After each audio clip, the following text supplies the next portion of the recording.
Hi fitness friends, it's trainer Amy Jo, and today we're going to work on those quadriceps, all right? The fork. You ready? Let's do it.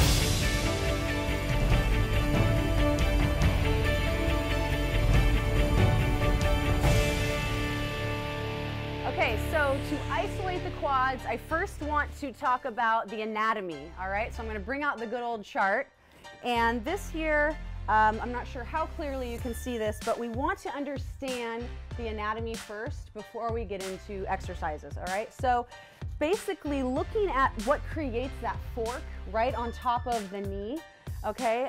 We have all the muscle groups that are bringing that together. The rectus femoris, the vastus lateralis, the vastus medialis. These all are the ones that you want to increase and want to focus on. But to do that, all right, we need big compound movements.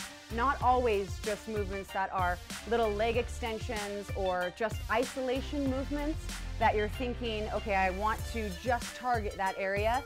Because obviously when you're trying to build up a muscle, okay, compound movements are going to help you increase the strength and the size of them. And then you're going to develop a thicker, denser muscle that's going to come out over the knee and create that look that you want. So don't spend too much time on smaller exercises, non-compound movements, okay? Spend time on exercises that are going to give you the most bang for your buck, which means they have to increase, you need to increase your strength, okay? Which therefore you'll increase the size.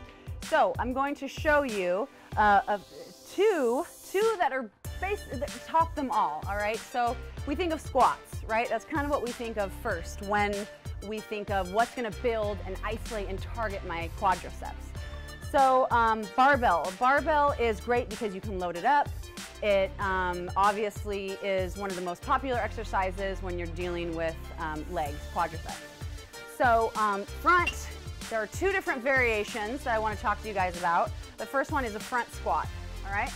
So front squat here really helps target the quads because the weight is distributed over my quads, all right? So I'm able to get a little bit deeper on my squat, and it's actually better on my knees.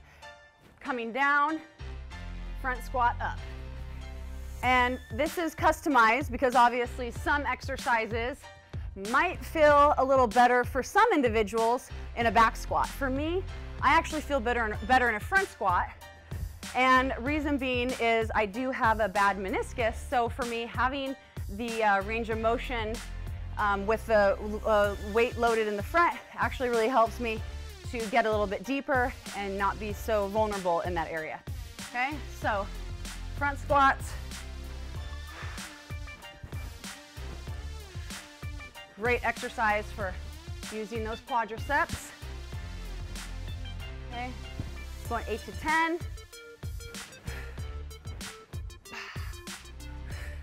Two more.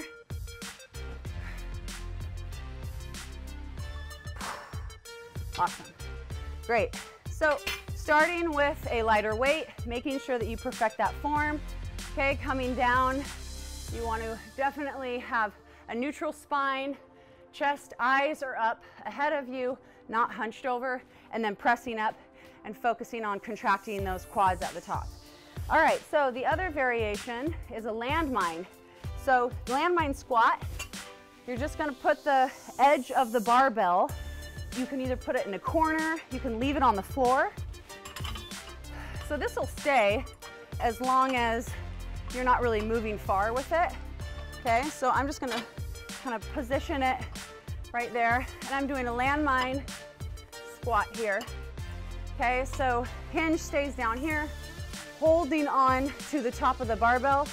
I can absolutely add weight here, but just showing for the movement. Okay, you're leaning back and then coming up.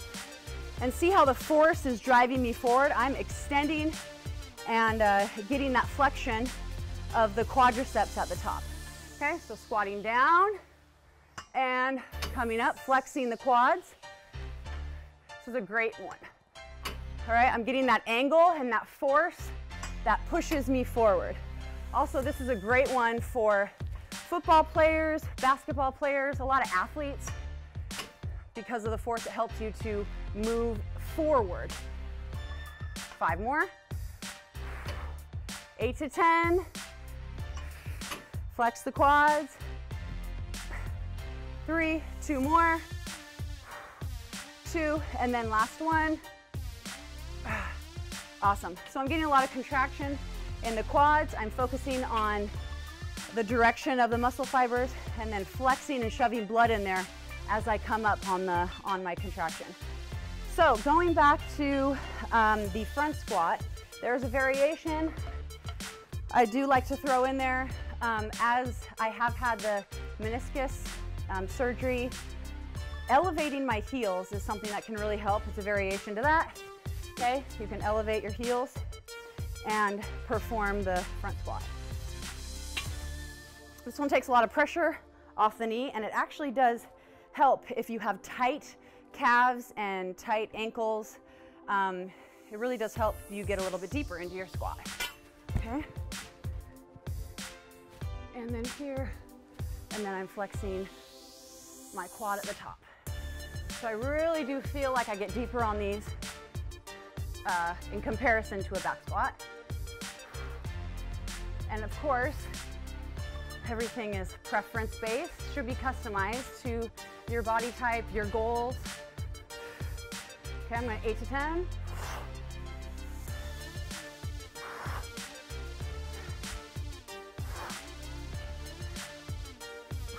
Two more.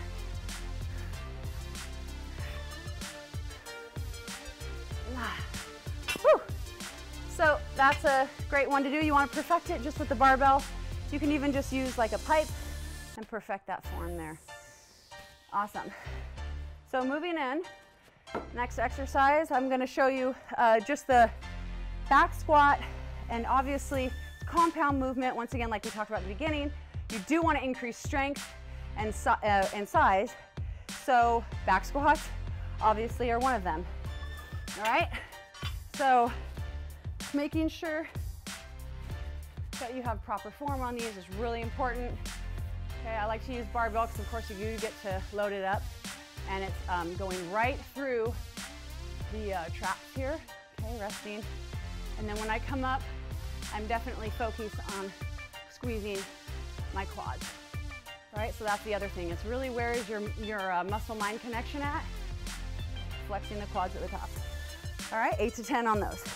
All right, so I did make a big deal about compound movements. One exercise that is great for even repairing or increasing blood flow to this particular area, your rectus femoris. You can use a resistant band to get a leg extension. And what's nice about that is you don't have to have a machine for the leg extension either. I did a lot of these when I was repairing and trying to build back up my quad after the meniscectomy. So this one is excellent for developing that exact area right above the knee.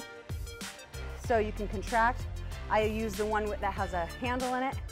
I just wrapped it around the barbell, hold the long end up high so you can pull it nice and tight. My toe is going in the handle, and then I'm squeezing forward. My heel is pushed against the barbell, so the barbell's not rolling forward as I pull.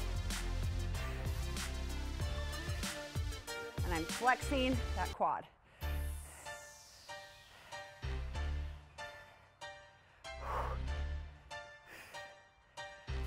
Eight to 10, and then you can even add a pulse in there for 10, 9, 8, 7, 6, 5, 4, 3, 2, 1.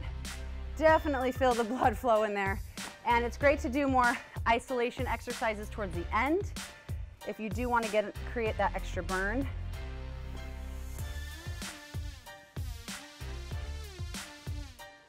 Okay, going on to the other foot.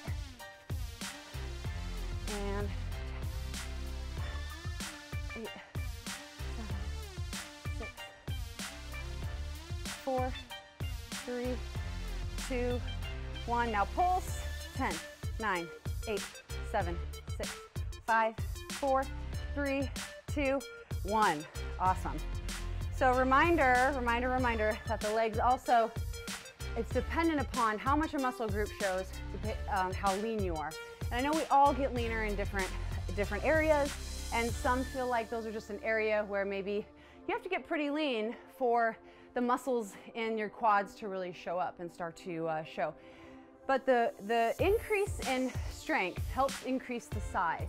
So therefore, you're pushing that muscle against the skin and it's protruding out more than if you didn't have that muscle mass there. So even at, let's say you're 20 to 25% body fat, which is a good healthy body fat, you will start to see more definition because your muscle is protruding out over the knee. So don't think that it's only just reducing body fat to actually start to see more muscle definition. Increase the size. Yes, you want reduced body fat if you feel like that's an area where you carry more body fat. And you just have to lower it just a little bit, your body fat a little lower for you to get leaner in that particular area. Thanks for joining me. I'm trainer Amy Jo. Hopefully this video helped you guys for some great quad isolation exercises. Thanks for joining me. Check out Athlean-XX for women for more programs just like this one. See you next time.